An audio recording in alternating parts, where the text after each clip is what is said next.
Après avoir vu les notes de musique dans la dernière vidéo, aujourd'hui on va s'intéresser aux intervalles, les écarts entre les notes.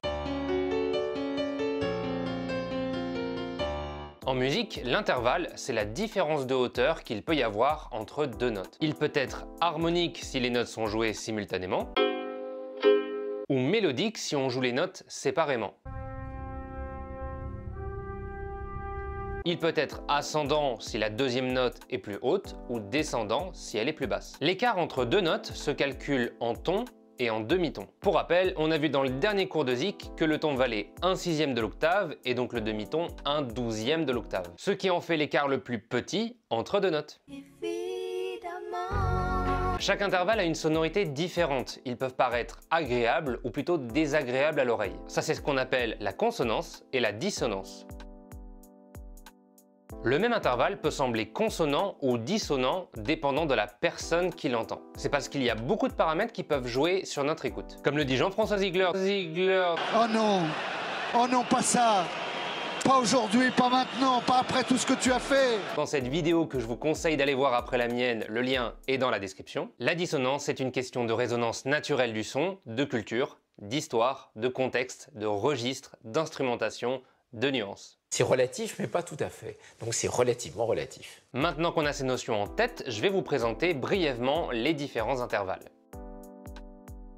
Pour vous présenter les intervalles, on va partir du plus petit écart et monter, en commençant à chaque fois sur la note Do. Le premier, c'est un écart de 0 demi-ton, donc la même note. C'est ce qu'on appelle un Unisson. bravo. Ensuite, on a la seconde mineure, un écart d'un demi-ton. Et la seconde majeure, un écart de 1 ton. La tierce mineure, 1 ton et demi. La tierce majeure, 2 tons. On enchaîne avec la quarte juste, 2 tons et demi. La quarte augmentée qu'on appelle aussi quinte diminuée ou triton avec 3 tons d'écart. Et la quinte juste, 3 tons et demi. Ensuite vient la sixte mineure qu'on appelle aussi quinte augmentée de 4 tons. La sixte majeure de 4 tons et demi. Moi, ça me bousille les esgourdes, les sixtes. Je suis déjà à moitié sourd. La septième mineure qui fait 5 tons. Et la septième majeure qui fait 5 tons et demi. Bien entendu, après ça, on a l'octave que j'ai déjà présenté dans la dernière vidéo.